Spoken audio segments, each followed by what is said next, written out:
Hey guys, tonight we're stepping back in time, way back to the bustling, often dirty, streets and sprawling villas of ancient Rome to uncover a less talked about but deeply ingrained aspect of their society, the brutal reality of child labor in ancient Rome.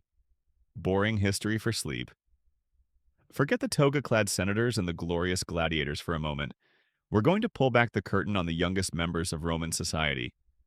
Imagine yourself waking up, not to a school bell or a comfy bed, but to the harsh realities of a demanding workday. Your small hands already needed for strenuous tasks. Sounds like a tough life. Right. Being a child laborer in ancient Rome was indeed a pervasive reality. But here's the cheeky reality check if you were one. You probably won't survive this.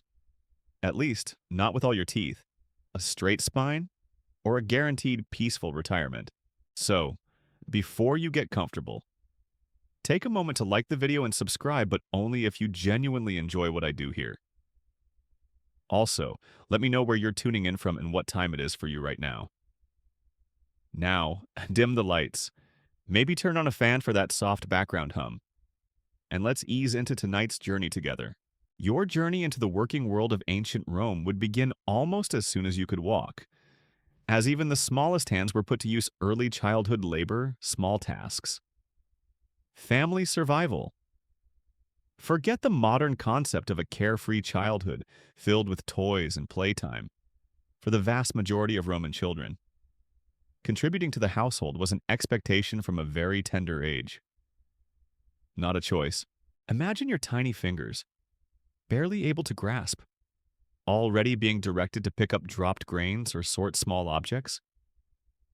This was the omnipresent reality of early childhood labor in Roman society. Leisure was a luxury few could afford, and every member of the family, regardless of age, was expected to contribute to the collective effort of survival. You were not just a child, you were a nascent economic unit, an extra pair of hands, however small, dedicated to the constant grind. It's like being part of a family business where bring your child to work day is every single day. From the moment they can toddle, your earliest contributions would involve small tasks around the home or farm.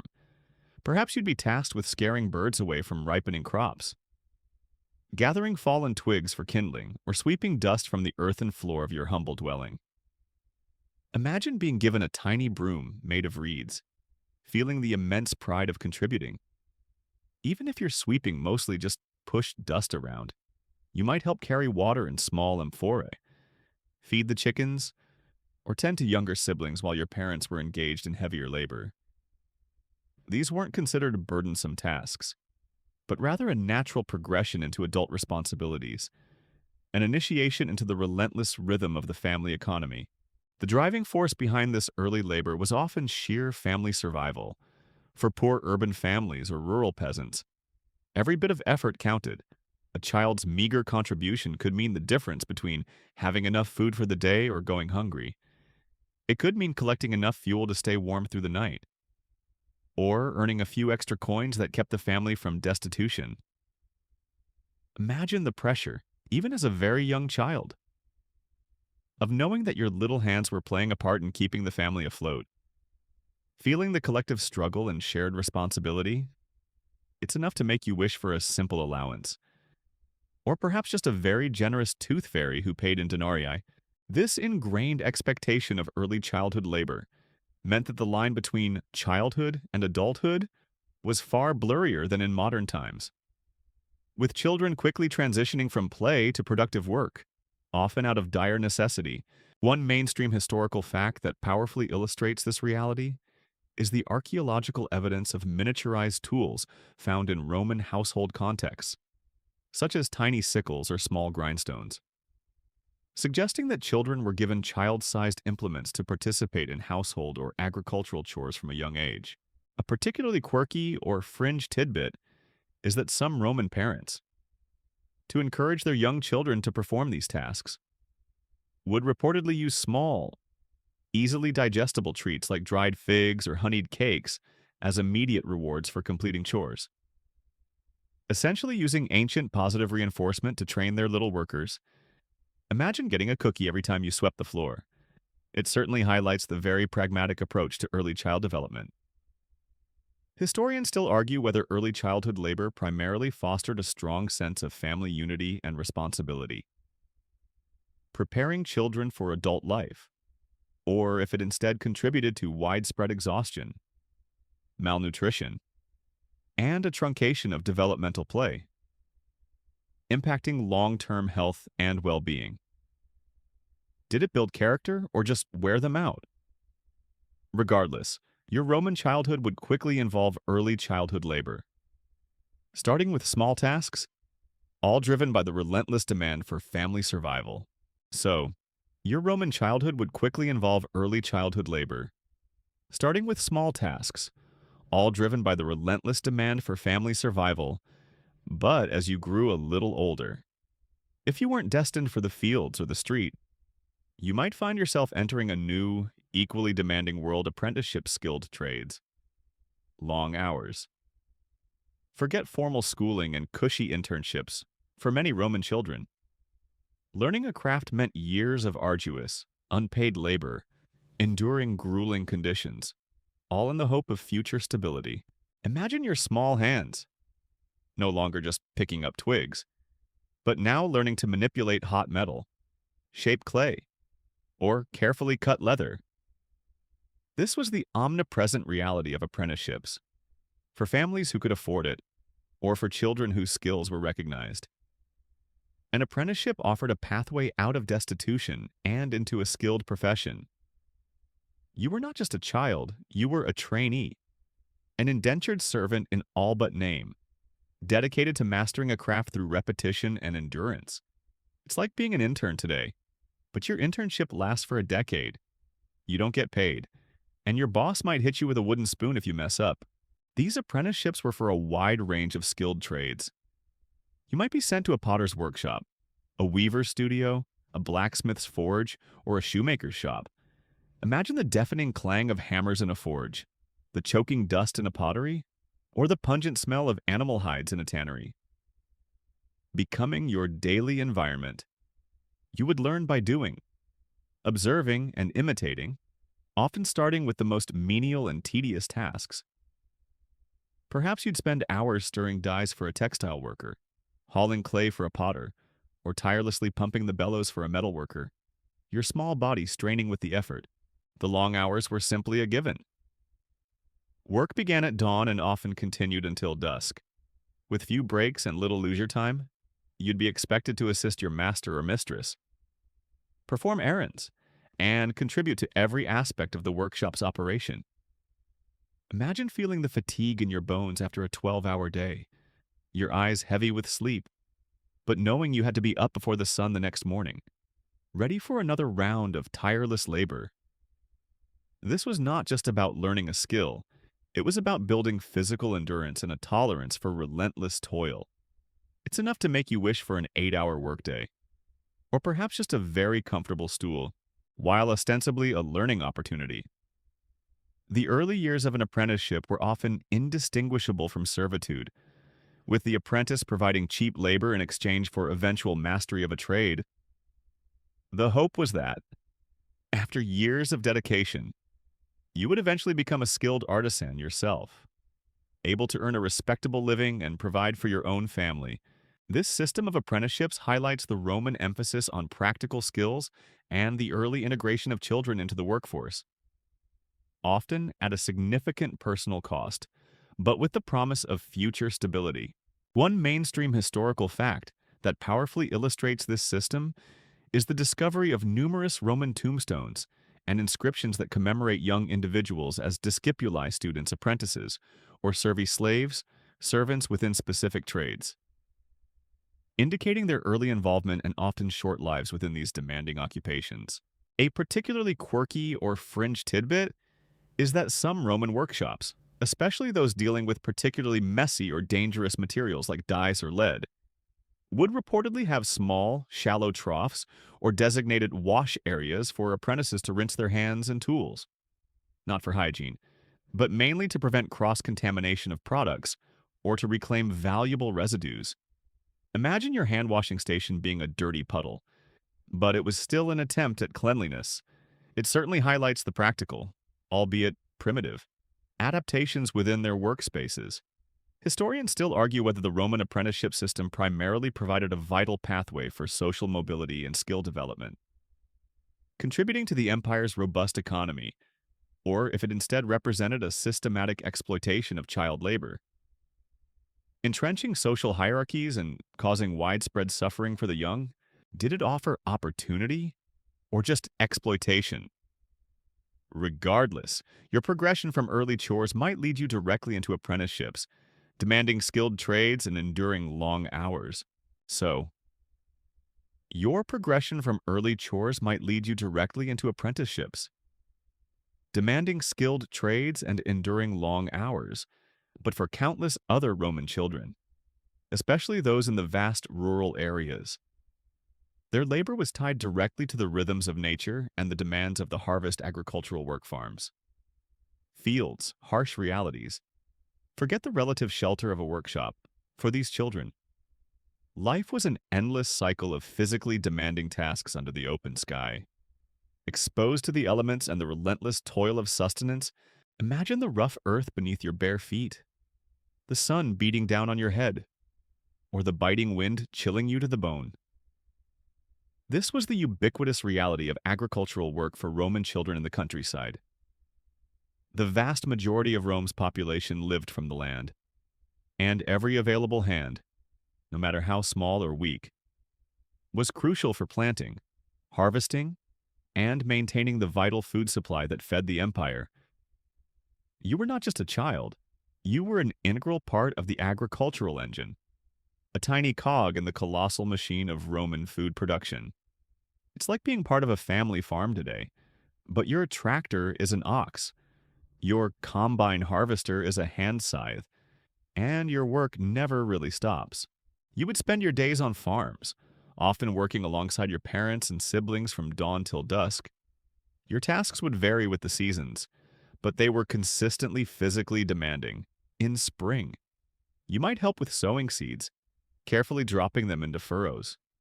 In summer, you'd spend endless hours weeding by hand, pulling up stubborn plants that threatened the valuable crops. Imagine the monotonous stoop, the ache in your back, and the sun glaring down as you meticulously cleared weeds from rows of wheat or barley.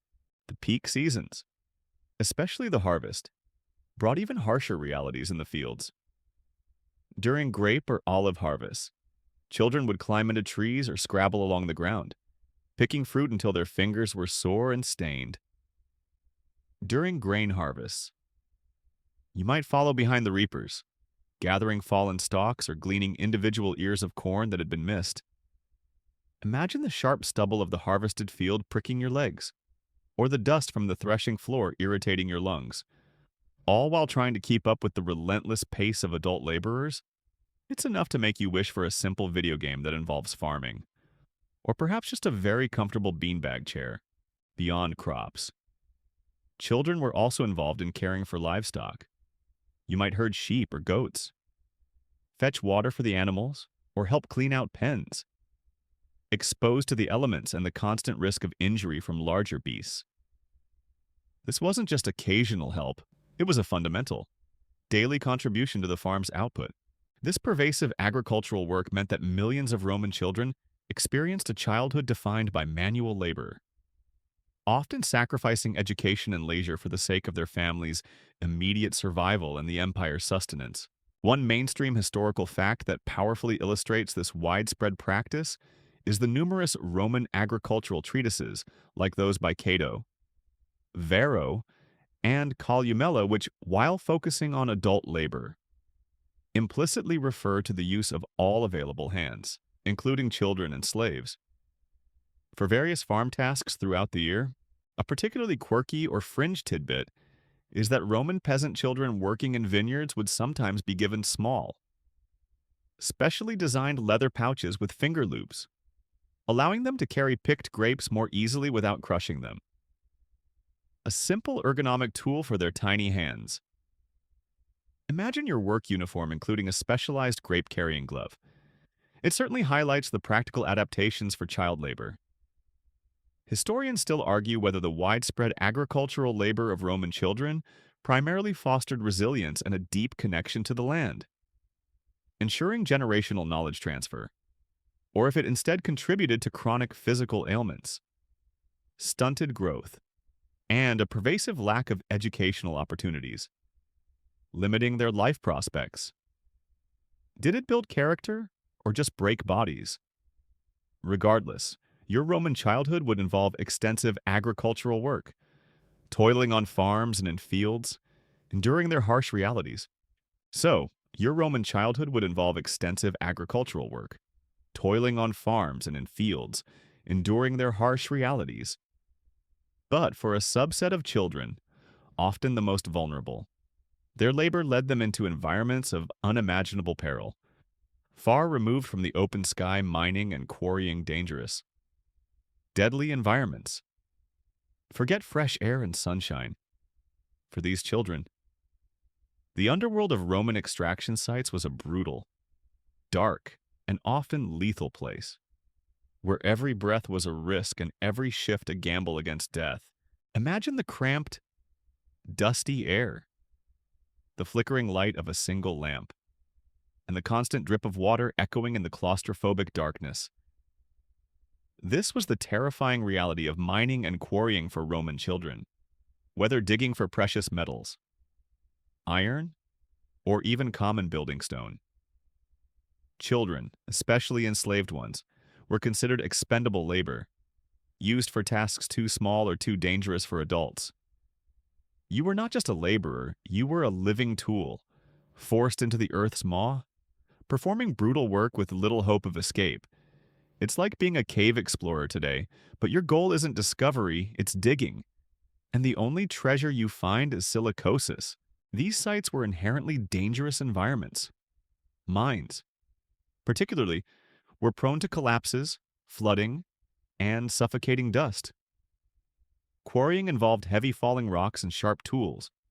Children, due to their smaller size, were often forced into narrow shafts and tunnels that adults couldn't access, extracting ore in incredibly confined and unstable spaces. Imagine squeezing through a tiny passage, the rock pressing in on all sides, the air growing thinner with every breath, and the constant fear of the ceiling collapsing just above your head. It's enough to make you wish for a simple desk job, or perhaps just a very wide-open field. The work was also incredibly deadly. Toxic fumes from primitive smelting processes, lack of ventilation, and constant exposure to dust laden with silica or lead led to chronic respiratory illnesses, lead poisoning, and other debilitating conditions. Accidents falling rocks, being crushed by carts, or injuries from picks and shovels were commonplace and often fatal. Imagine the persistent cough in your chest, the metallic taste in your mouth, and the knowledge that many of your fellow child laborers simply didn't last long, succumbing to the brutal conditions. This wasn't just hard work, it was a slow, agonizing death sentence for many. Children were also used to haul heavy loads of ore or stone, often up steep inclines, their small bodies straining under burdens far too heavy for their developing frames. They might operate primitive machinery, clear debris, or act as messengers in the dark labyrinthine tunnels. This brutal reality of mining and quarrying represents one of the darkest aspects of child labor in ancient Rome, showcasing the extreme exploitation of the most vulnerable for the empire's vast material needs. One mainstream historical fact that powerfully illustrates this brutal reality is the discovery of numerous skeletal remains of children and adolescents in the vicinity of Roman mines and quarries, often showing signs of severe physical trauma, malnourishment, and diseases consistent with exposure to dust and heavy labor.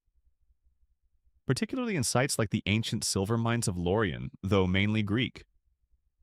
Roman parallels exist. A particularly quirky or fringe tidbit is that some Roman mine overseers, to keep track of their child laborers in the dark tunnels, would reportedly attach small, brightly colored ribbons or even bells to their clothing. Not for the children's safety, but so they could be easily identified and monitored in the gloom. Imagine your only distinguishing feature in a dark mine being a tiny jingle bell. It certainly highlights the dehumanizing nature of their existence. Historians still argue whether the widespread use of child labor in Roman mines primarily fueled the empire's economic prosperity and infrastructure development by providing an inexhaustible cheap workforce, or if it was ultimately an unsustainable and morally reprehensible practice that undermined the societal value of human life. Did it build Rome, or just highlight its cruelty regardless? For some unfortunate Roman children, their childhood was stolen by mining and quarrying, forcing them into uniquely dangerous, deadly environments. So, for some unfortunate Roman children, their childhood was stolen by mining and quarrying, forcing them into uniquely dangerous, deadly environments. But for many others, particularly those who were enslaved or born into poverty in the vast urban centers, their labor took them into the very heart of Roman society, often within the seemingly grandest homes, domestic servitude wealthy homes. Constant demands. Forget warm family hearths and childhood games.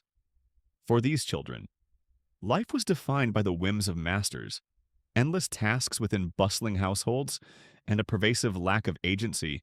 Imagine polishing a bronze statue until your small arm ached, or carrying heavy water jugs up multiple flights of stairs, all before the sun had fully risen. This was the pervasive reality of domestic servitude for countless Roman children, whether born into slavery, sold by destitute parents, or abandoned. These young individuals were absorbed into the vast households of the Roman elite, becoming living cogs in the machinery of comfort and luxury for others. You were not just a child, you were a perpetual servant, your youth and innocence exploited for the convenience of your owners.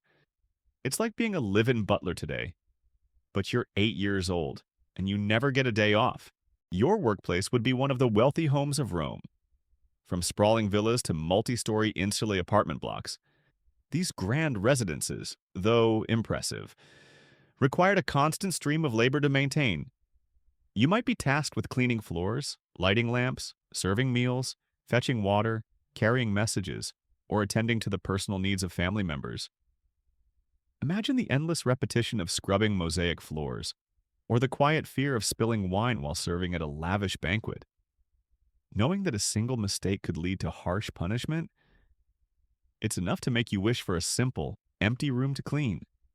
Or perhaps just a very understanding cat. The constant demands were relentless. Your day would begin before dawn, often with no set hours.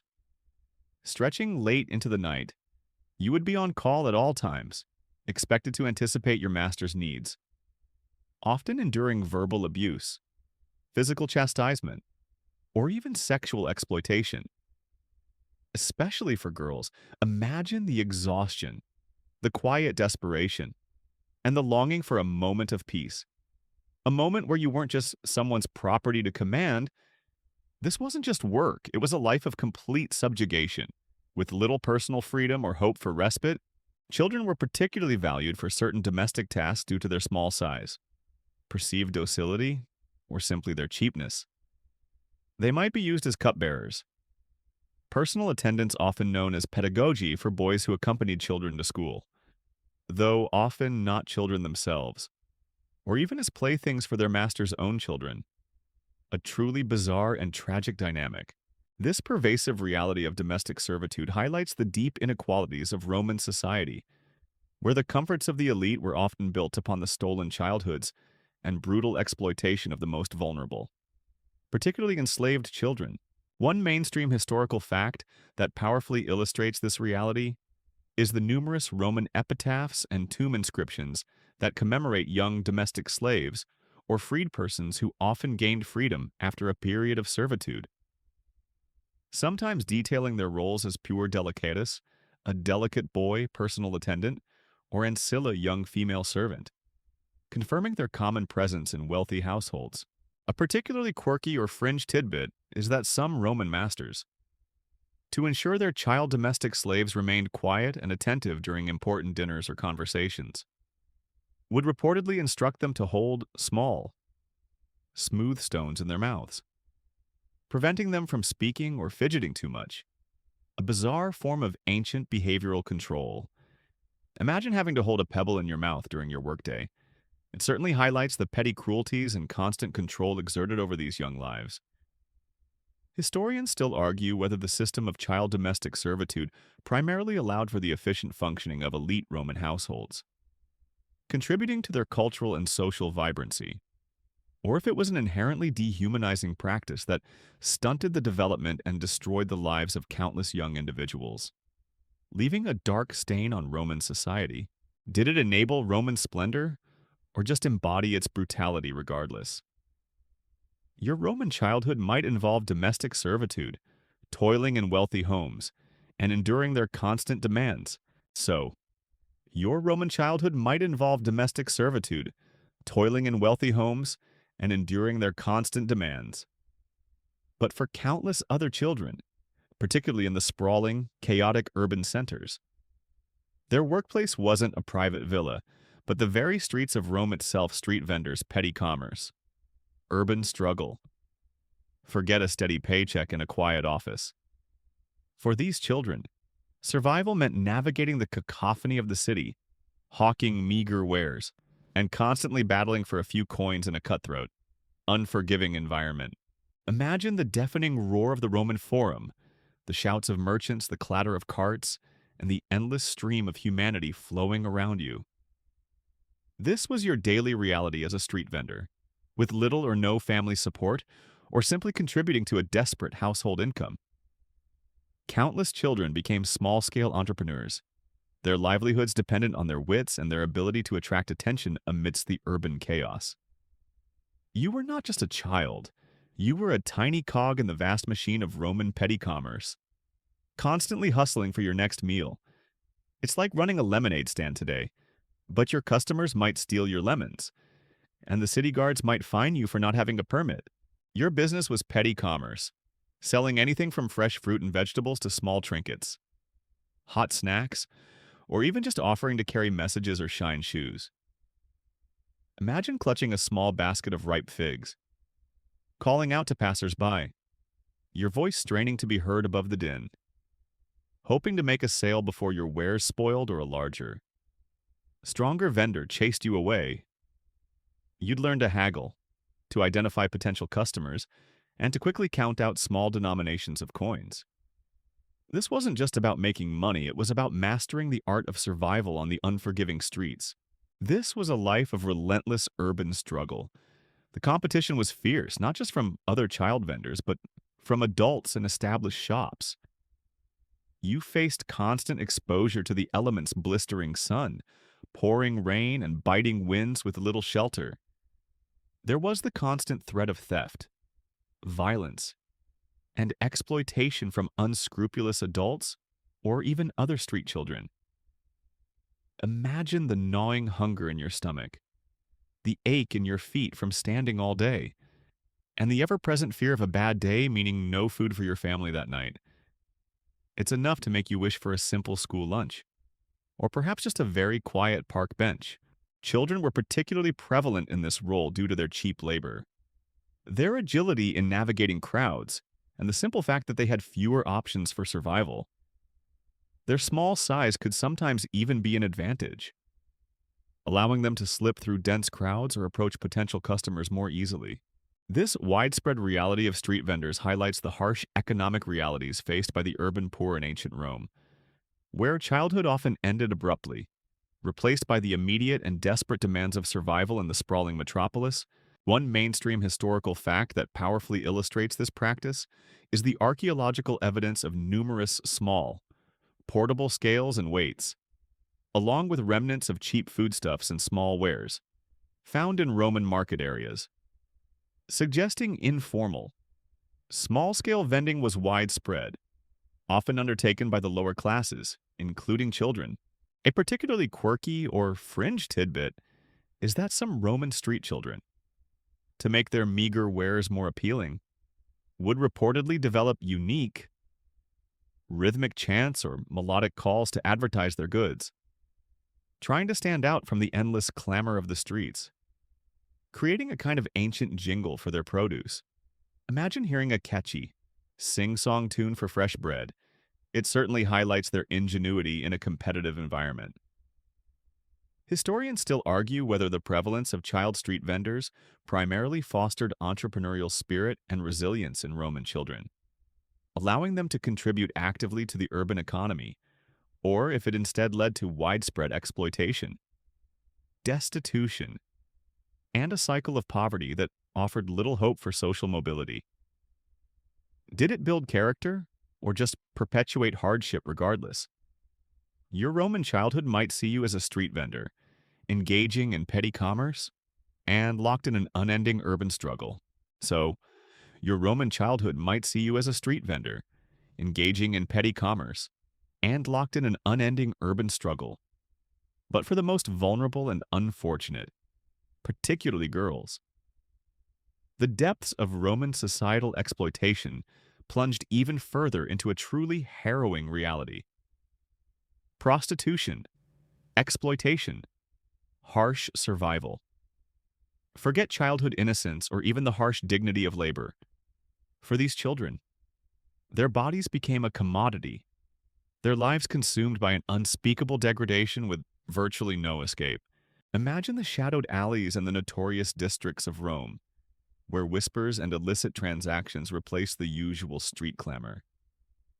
This was the unspeakable reality of prostitution for some Roman children, driven by extreme poverty, forced by unscrupulous parents or owners, or simply abandoned to their fate. Young boys and especially girls were drawn into the sex trade, becoming victims of systemic exploitation that robbed them of their youth, health, and any semblance of a normal life. You were not just a child, you were a disposable object, your small body subjected to the depravity of others. Your existence reduced to a desperate struggle for survival. It's like living in a nightmare where your only currency is your innocence, and it's constantly being stolen. This was pure exploitation. Roman society, while publicly condemning overt prostitution, often tacitly accepted it. Especially for the lower classes and enslaved individuals, young children were particularly vulnerable, with pimps and brothel owners exploiting their desperate circumstances. Imagine being forced into a life you didn't understand, surrounded by danger, and constantly at the mercy of cruel masters or clients. Your every moment filled with fear and humiliation. There was no protection, no recourse, and no hope of escape once caught in this brutal cycle. Beyond the immediate horrors, this life guaranteed a harsh survival. Exposure to disease, violence, and constant abuse meant that those engaged in child prostitution often had tragically short and brutal lives. Malnutrition, untreated injuries, and infections were commonplace, further compounded by the psychological trauma. Imagine the constant fear of violence, the gnawing hunger, and the pervasive sense of despair that would define your every waking moment. Knowing that each day was just a repeat of the last, with no end in sight, it's enough to make you wish for a simple, honest labor, no matter how hard, or perhaps just a very quick, merciful end, while not a widespread occupation like agricultural or domestic labor. The existence of child prostitution in ancient Rome represents the absolute nadir of child exploitation, revealing the darkest underbelly of a society that, despite its grandeur, harbored unimaginable cruelty for its most vulnerable members. One mainstream historical fact that powerfully illustrates this grim reality is the existence of specific Roman laws and decrees that regulated prostitution, including the registration of prostitutes and the collection of taxes from brothels, implicitly acknowledging the presence of such activities, even among underage individuals, though rarely explicitly distinguishing child prostitution. A particularly quirky or fringe tidbit is that some ancient Roman brothels, especially those catering to a lower-class clientele, would reportedly have small, almost hidden entrances or unmarked doors, making it easier for clients to enter discreetly and for child prostitutes to be moved in and out unnoticed. Essentially, rudimentary attempts at maintaining an illicit anonymity. Imagine your workplace being a secret door in a grimy alley. It certainly highlights the hidden and exploitative nature of this trade. Historians still argue whether the existence of child prostitution in ancient Rome primarily reflects a complete disregard for the rights of children and the normalization of sexual exploitation, indicating a profoundly callous society, or if it was an unavoidable byproduct of extreme poverty and a lack of social safety nets. Forcing desperate measures for survival, did it show inherent depravity, or just desperate circumstances regardless? For the most unfortunate Roman children, their life plunged into prostitution, a brutal cycle of exploitation and a profoundly harsh survival. So, for the most unfortunate Roman children, their life plunged into prostitution, a brutal cycle of exploitation and a profoundly harsh survival. But for countless others, particularly those in large urban centers, their small bodies and burgeoning strength were put to use in the massive undertakings that defined Roman grandeur public works construction. Physical strain. Forget childhood playgrounds and carefree running for these children. Play involved hauling stones and mixing mortar, enduring immense physical strain to build the very infrastructure that underpinned the mighty empire. Imagine the deafening clamor of hammers on stone, the shouts of overseers, and the rhythmic grunts of laborers, all under the blazing Roman sun. This was the omnipresent reality of public works for many Roman children, from the construction of aqueducts and roads to temples and bathhouses. Children were an integral, if overlooked, part of the workforce that built Rome's monumental achievements. You were not just a child, you were a living brick, a small yet essential component in the vast, tireless machine of Roman engineering. It's like being part of a massive construction project today, but your safety equipment is basically nothing, and your lunch break is whenever you can snatch a moment. Your tasks in construction would vary depending on your size and strength, but they were consistently physically demanding. Younger children might carry small tools, fetch water for adult workers, or clear away debris. As you grew older and stronger, you might be tasked with hauling baskets of earth or gravel, mixing mortar, or even transporting smaller stones. Imagine feeling the rough texture of a stone on your shoulder, its weight pressing down on your developing spine.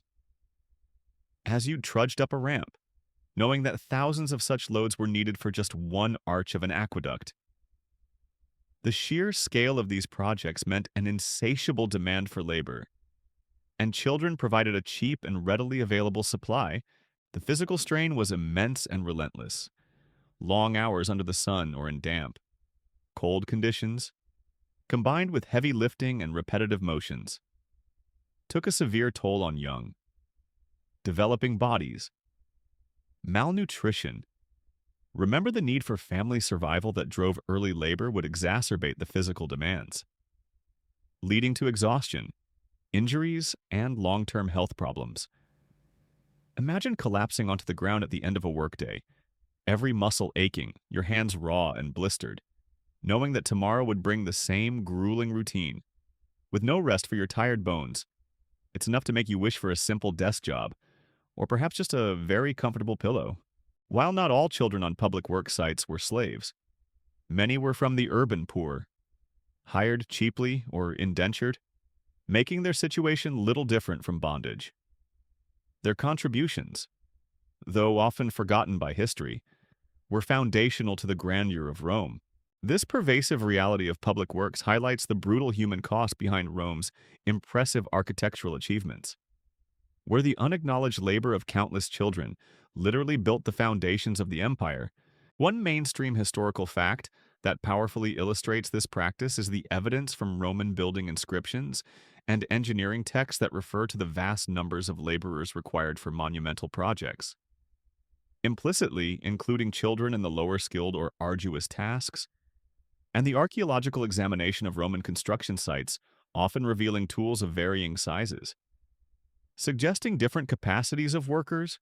A particularly quirky or fringe tidbit is that some Roman construction foremen, to motivate child laborers to work faster or carry heavier loads, would reportedly promise them small, extra rations of cheap wine mixed with water at the end of the day. A primitive and often harmful form of incentive.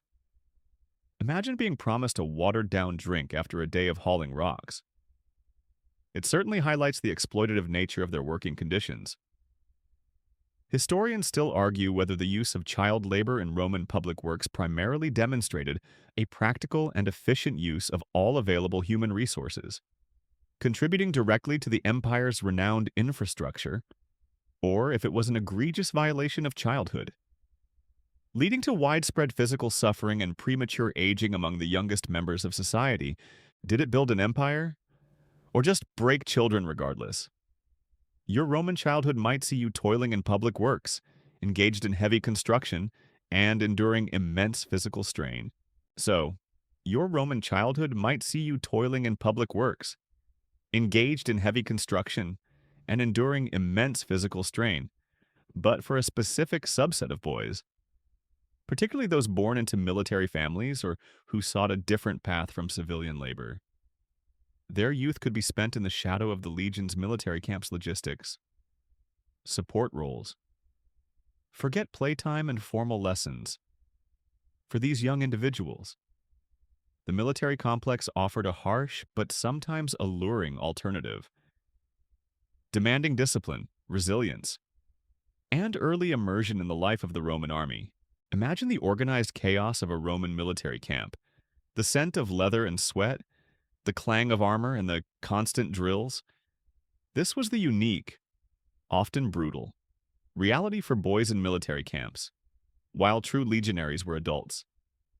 The vast apparatus of the Roman army required a significant support staff, and many young boys, from various social strata, found themselves integrated into this environment. Learning the harsh realities of military life from a tender age, you were not yet a soldier, you were a camp follower, a junior assistant, or a nascent recruit, essential for the smooth functioning of the formidable war machine. It's like being a very young cadet today, but your training involves hauling supplies and mucking out stables, not just marching practice. Your role would primarily be in logistics and support roles. Younger boys might act as messengers, carrying dispatches between different parts of the camp or even to nearby outposts. They would help with setting up tents, fetching water, gathering firewood, and tending to the needs of the soldiers' horses and pack animals. Imagine carrying a heavy wineskin or a bundle of firewood through the bustling camp, trying to avoid being trampled by legionaries or horses. Knowing that your small contribution helped keep the fighting force operational, this wasn't glamorous work, but it was absolutely vital for an army that moved vast distances and operated efficiently as you grew older and stronger. Your tasks might become more demanding. You could be involved in preparing meals for the soldiers, maintaining equipment, or assisting with rudimentary medical care for the wounded. You'd learn about military discipline, the hierarchy of command, and the grim realities of war. Even if you weren't directly on the front lines, imagine the constant drills, the strict routines, and the ever-present danger of skirmishes or actual combat if the camp was attacked. Even for those in support roles, it's enough to make you wish for a quiet life as a shepherd, or perhaps just a very comfortable pair of civilian sandals. For some, joining the military life at a young age might have been a choice, offering a structured environment, regular though meager food, and the potential for a stable career, especially for orphans or those from impoverished families. For others, particularly the sons of soldiers or auxiliaries, it was simply the expected path, an early immersion into the life they were born into. This reality of boys in military camps highlights the pervasive influence of the Roman army on society and the way even young individuals were integrated into its vast operational needs, often experiencing a harsh, disciplined upbringing that prepared them for a life of service. One mainstream historical fact that powerfully illustrates this practice is the evidence from Roman military diplomas and inscriptions that sometimes mention individuals joining auxiliary units or legions at remarkably young ages, though often fudged, and the archaeological finds of small, child-sized military-related artifacts in camp contexts, suggesting the presence of boys in these environments.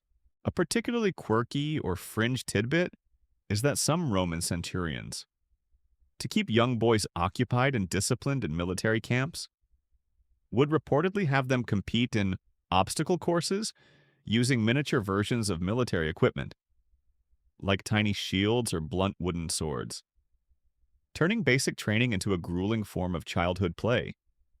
Imagine your physical education class involving a mini boot camp. It certainly highlights the pervasive military culture.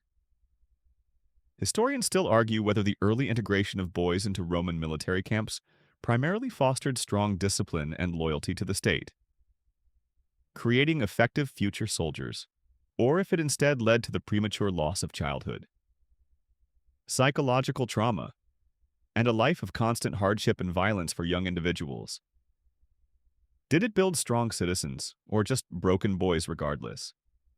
Your Roman childhood might place you within military camps, involved in crucial logistics and demanding support roles.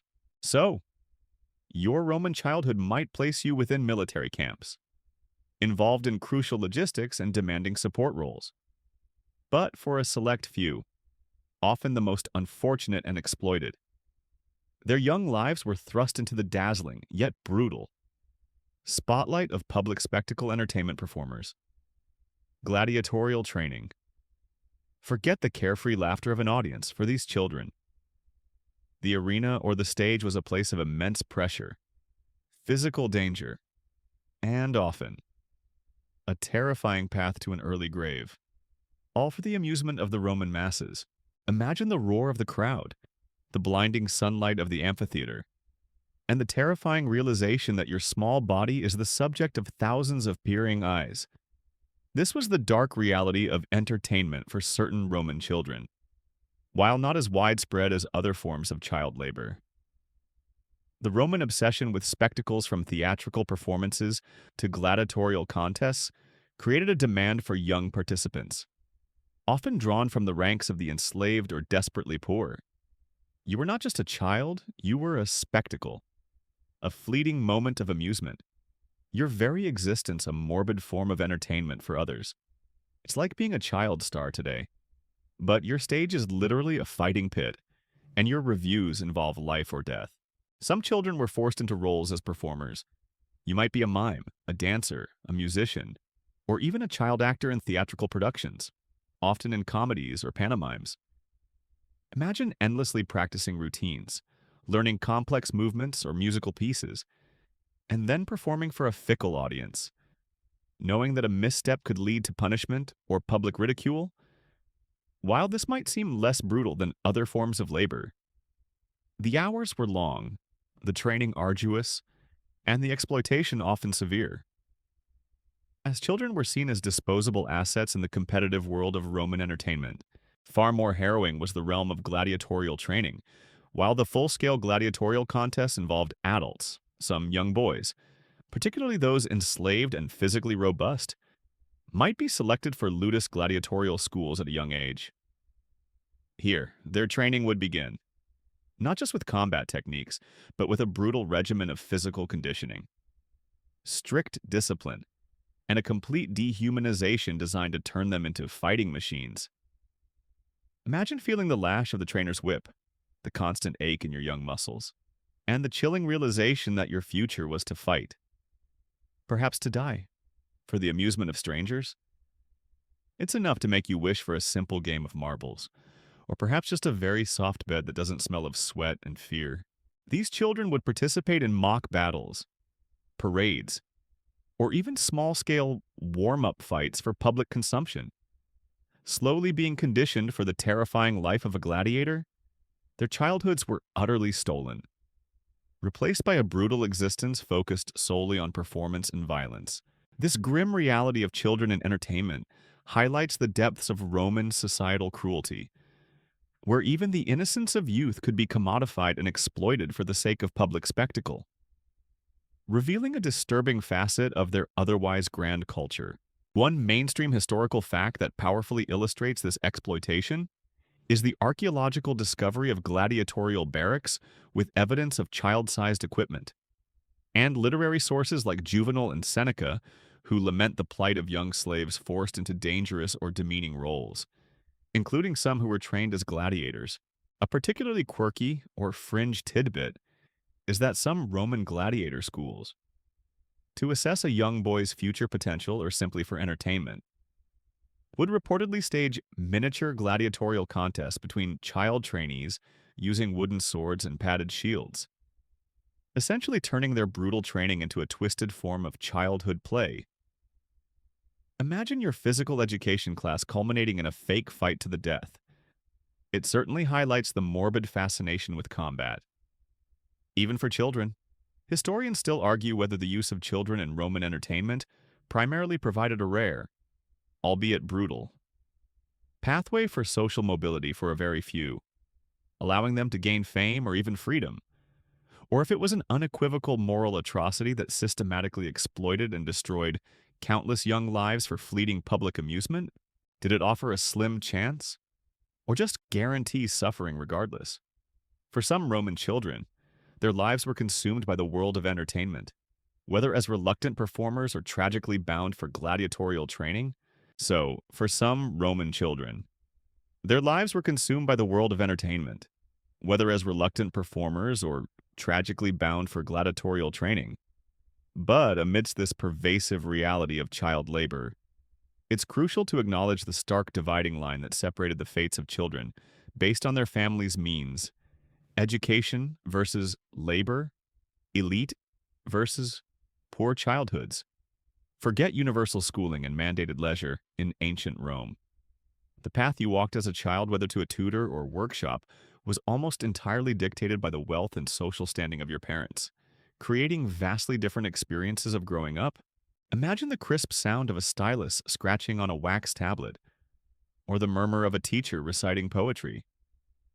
This was the privilege of education for a tiny minority of Roman children, a stark contrast to the grueling toil that awaited the rest. For the fortunate few, childhood meant intellectual pursuits, physical training, and preparation for a life of leisure and public service. You were not just a child, you were an investment, groomed for future power and influence. With your learning prioritized above all else, it's like being a modern-day trust fund baby. But your inheritance is primarily knowledge and access, not just cash. This created a vast chasm between elite versus poor childhoods.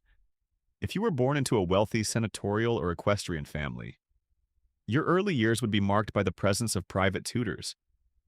Greek-speaking pedagogy, remember those domestic servants, usually older, who escorted children, and formal schooling. You would learn Latin and Greek, rhetoric, history, philosophy, and mathematics. Your days would involve lessons, physical exercise in the Palestra gymnasium, and perhaps supervised play with other elite children. Imagine spending your mornings debating Cicero's speeches with a learned tutor, and your afternoons practicing javelin throws, all while your less fortunate peers were hauling rocks at a construction site. Remember public works, for the vast majority, the poor children. Childhood was synonymous with labor. Their education was practical learning a trade, helping in the fields remember agricultural work, or mastering the art of street vending. Remember those street vendors? There was little time, opportunity, or financial resource for formal schooling. Their bodies, not their minds, were the primary tools for their future survival. Imagine the frustration of seeing other children dressed in fine tunics, carrying scrolls to school, while your own hands were calloused and dirty from an early start to manual labor, knowing that your paths would likely never cross again. It's enough to make you wish for a simple schoolhouse, or perhaps just a very long summer vacation. This profound divergence highlights the deep-seated social stratification of Roman society, where access to fundamental opportunities like education was determined by birth, shaping vastly different life trajectories from infancy. This stark contrast between education versus labor fundamentally defined the Roman childhood experience, creating two distinct worlds for the young inhabitants of the empire, with immense implications for their future prospects and social mobility. One mainstream historical fact that powerfully illustrates this divide is the archaeological evidence of sophisticated Roman writing tablets, styluses, and school-related graffiti found in elite household and school contexts. Contrasting sharply with the lack of such artifacts and the prevalence of tools associated with manual labor found in lower-class dwellings and burial sites. A particularly quirky or fringe tidbit is that some Roman elite parents, eager to impress their children's teachers or ensure their progress, would reportedly send elaborate gifts of rare foods or fine fabrics to tutors, almost like bribing them to give their children extra attention. Turning academic favor into a form of social currency. Imagine your parents sending your teacher a whole roasted peacock. It certainly highlights the lengths to which the elite went to secure advantages for their offspring. Historians still argue whether the Roman system of separating education and labor primarily created a highly specialized and efficient society, with an educated elite governing and a laboring class sustaining, or if it instead perpetuated rigid social inequalities, limiting human potential and ultimately contributing to social unrest and stagnation by concentrating power and knowledge in too few hands. Did it foster efficiency or injustice regardless? Your Roman childhood was fundamentally shaped by the chasm between education versus labor, defining whether you experienced an elite versus poor childhood. So, your Roman childhood was fundamentally shaped by the chasm between education versus labor, defining whether you experienced an elite versus poor childhood. But regardless of your social standing, every child in Rome existed under a powerful, pervasive legal framework that dictated their very existence legal status, patria potestas. Limited rights. Forget modern concepts of individual autonomy and child protection. In ancient Rome, you were legally bound, often completely, by the authority of your paterfamilias, with virtually no independent rights or legal standing of your own. Imagine your father's word being absolute law, unchallengeable, even if it meant selling you into slavery or choosing your spouse. This was the fundamental reality of your legal status as a child in ancient Rome. The Roman legal system, in its ancient form, granted immense, almost terrifying, power to the head of the household over all his descendants. Regardless of their age, you were not just a child, you were an extension of your father's will, a legal minor with deeply limited rights, if any at all. It's like living in a family where your dad is literally the king, the judge, and the executioner, all at once for every single member. At the core of this was patria potestas, or fatherly power. This was the absolute lifelong authority of the paterfamilias, the oldest living male ascendant over his children, grandchildren, and even great-grandchildren. This power was incredibly broad, encompassing the right to approve or disapprove marriages, own all property acquired by his children, inflict corporal punishment, and even, in theory, the right to sell his children into slavery or execute them. Though this extreme was rare by the imperial period, it legally existed. Imagine being a teenager, working hard and earning money perhaps as an apprentice. Remember that, only for all your earnings to legally belong to your father, who could spend them as he wished without your consent. It's enough to make you wish for a simple allowance, or perhaps just a very lenient dad. Your limited rights meant that you could not own property independently, enter into contracts without your father's consent, or initiate legal proceedings.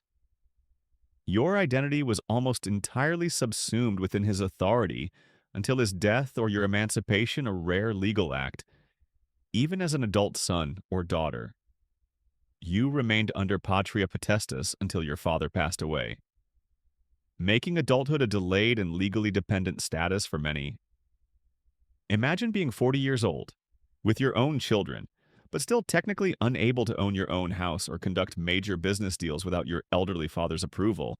This pervasive legal reality meant that even if you were from an elite family and destined for education, remember that contrast. Your entire life was legally contingent on the will of your paterfamilias, for the poor and enslaved. This absolute power meant even greater vulnerability to exploitation and complete lack of recourse. This system of legal status highlights the hierarchical and deeply patriarchal nature of Roman society. where the power of the family head superseded individual autonomy, particularly for children, shaping their lives from birth to often their father's grave. One mainstream historical fact that powerfully illustrates this system is the detailed descriptions of patria potestas found in Roman legal texts like the 12 Tables and the writings of jurists such as Gaius and Ulpian, which explicitly define the father's extensive powers over his family members. A particularly quirky or fringe tidbit is that some Roman fathers, when emancipating a child, a legal act to free them from patria potestas, would reportedly go through a complex, ritualistic mock sale of the child 3 times, each time selling them to another person and then buying them back. A strange symbolic act to sever the ancient legal bond. Imagine being sold and bought back multiple times just to gain your independence. It certainly highlights the deeply entrenched and formalistic nature of Roman law. Historians still argue whether the comprehensive patria potestas system primarily provided a strong, stable family unit and clear lines of authority, contributing to social order, or if it was an oppressive legal framework that stifled individual development, enabled widespread abuse, and limited social mobility by binding children to their father's wills. Did it bring order, or just create tyranny regardless? Your Roman childhood was legally defined by your limited rights and the immense power of patria potestas. So, your Roman childhood was legally defined by your limited rights and the immense power of patria potestas.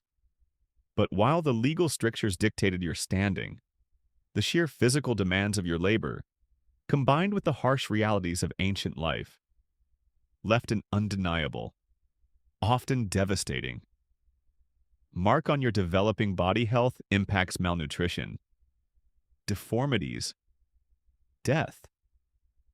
Forget healthy development and long, active lives for many Roman child laborers. Their formative years were a brutal assault on their physical well-being, leading to chronic suffering and tragically abbreviated existences. Imagine the persistent ache in your bones, the dull throb of an untreated injury, or the gnawing emptiness in your stomach. This was the pervasive reality of health impacts for countless Roman child laborers. Their small, developing bodies were simply not equipped for the strenuous, repetitive, and often dangerous tasks they were forced to perform, leading to a host of debilitating conditions that would affect them for life. Or cut it short, you were not just a worker, you were a casualty, a silent victim of a system that demanded more from you than your body could give. It's like running a marathon every day from the age of 5. But your diet consists solely of gruel and disappointment.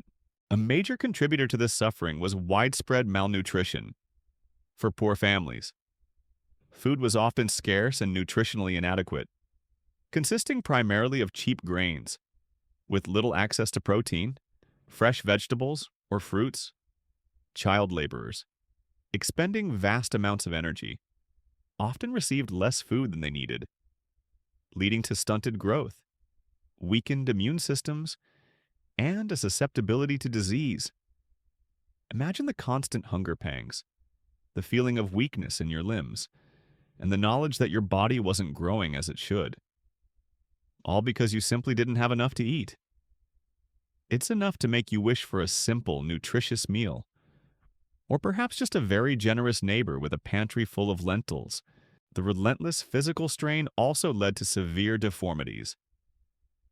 Carrying heavy loads from a young age, remember public works, repetitive motions, and poor posture could result in spinal deformities, bowed legs, twisted limbs, and abnormal bone growth. Joints would wear out prematurely, and muscles would be perpetually strained. Imagine your back curving under the weight of a heavy basket, your legs aching after hours of standing or walking, and seeing other children with similarly twisted bodies, knowing that this was your shared, inescapable fate. Your body was literally being shaped by the brutality of your work, and tragically, for far too many, the ultimate impact was death. Accidents in mines, remember those deadly environments. Injuries on construction sites, untreated infections from simple cuts, or diseases exacerbated by malnutrition and exhaustion. meant that many child laborers simply did not survive into adulthood. Their brief, brutal lives ended prematurely, often forgotten and unmourned, a stark testament to the human cost of the Roman economic engine. This profound health impacts highlights the grim physical toll exacted by child labor in ancient Rome, transforming innocent childhoods into a painful struggle for survival, with devastating and often irreversible consequences for their young bodies. One mainstream historical fact that powerfully illustrates these health impacts is the paleopathological analysis of skeletal remains from Roman cemeteries, particularly those associated with lower-class populations, which frequently show signs of growth arrest lines, indicating periods of severe malnutrition, bone deformities consistent with heavy labor, and high rates of childhood mortality. A particularly quirky or fringe tidbit is that some Roman physicians, when treating injuries in child laborers, would reportedly use a crude form of bone setting involving tightly bound strips of linen soaked in vinegar and honey, hoping the mixture would act as an antiseptic and a binding agent. A primitive and often ineffective attempt at mending broken bodies. Imagine your only medical care being a sticky bandage. It certainly highlights the limitations of ancient medicine in the face of widespread physical trauma. Historians still argue whether the widespread health problems among Roman child laborers primarily indicate a systemic disregard for the welfare of the poor, prioritizing economic output over human life, or if they were an unavoidable consequence of limited medical knowledge and the harsh realities of pre-industrial economies. Where survival itself was a brutal struggle for all, did it show callousness or just hard times regardless? Your life as a Roman child laborer meant enduring severe health impacts, including pervasive malnutrition, debilitating deformities, and the ever-present threat of death. So, your life as a Roman child laborer meant enduring severe health impacts, including pervasive malnutrition, debilitating deformities, and the ever-present threat of death. But for those who couldn't or wouldn't endure the structured forms of labor, or who had simply been abandoned, the Roman world offered another, equally brutal path: runaways and beggars' desperation. Urban underbelly. Forget the stability of even a harsh job for these children. Survival meant a perilous existence on the fringes of society, a daily struggle for scraps in the unforgiving shadows of the bustling Roman city. Imagine the biting cold of a Roman winter night, huddled in a damp alleyway, your stomach aching with hunger, and the sound of distant revelry mocking your plight. This was the bleak reality of runaways and beggars in ancient Rome, whether you escaped an abusive master, fled an unbearable apprenticeship, remember those long hours, or were simply abandoned by a family unable to feed you.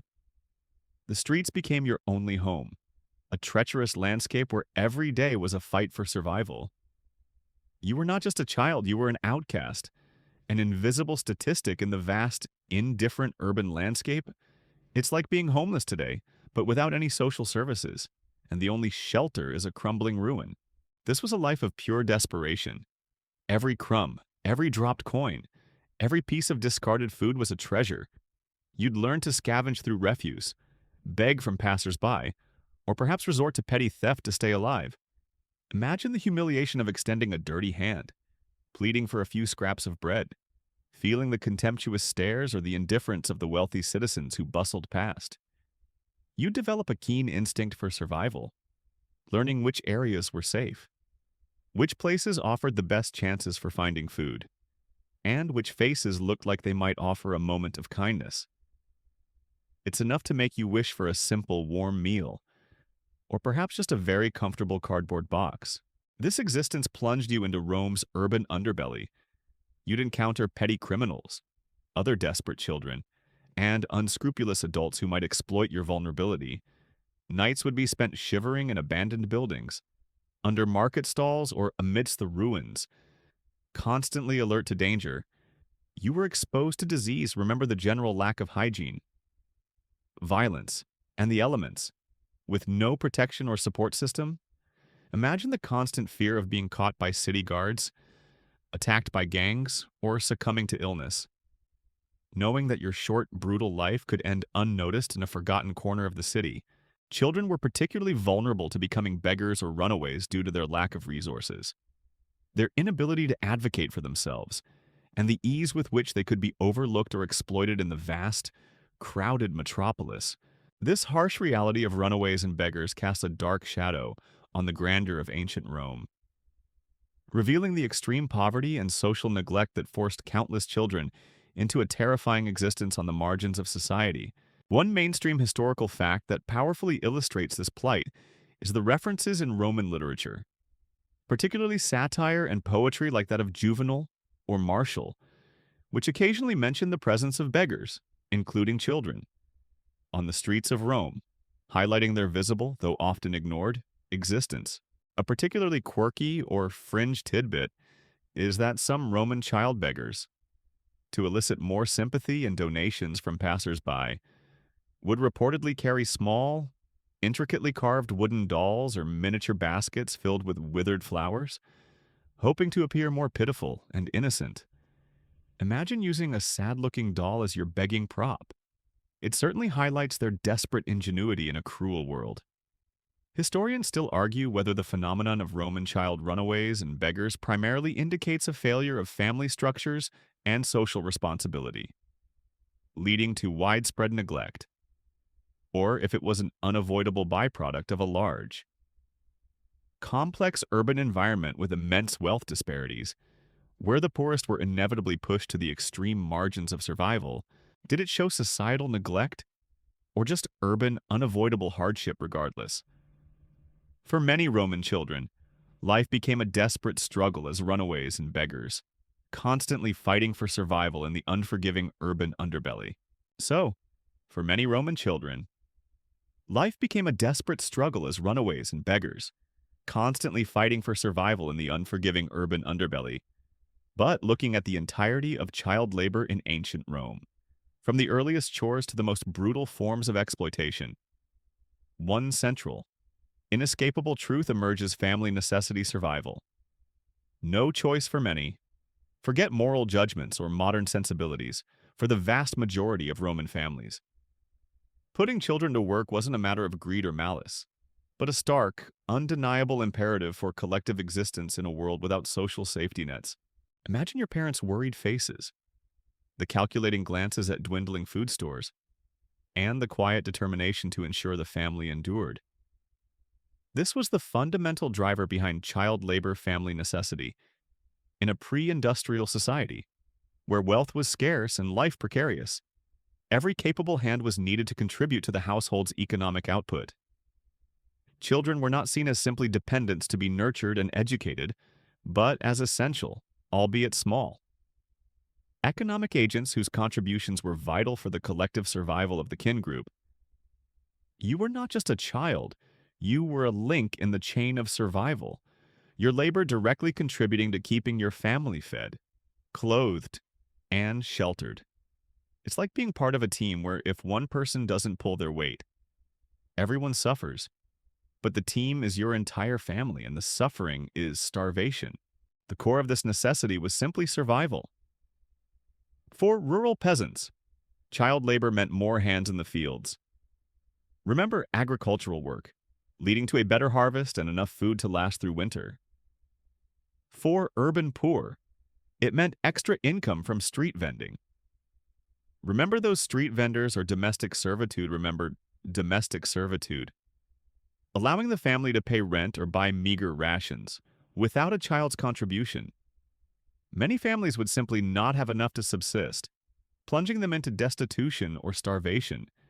Imagine the immense pressure on your parents, making the heartbreaking decision to send you to work, knowing it was the only way to ensure the younger children had food, or to keep a roof over your heads.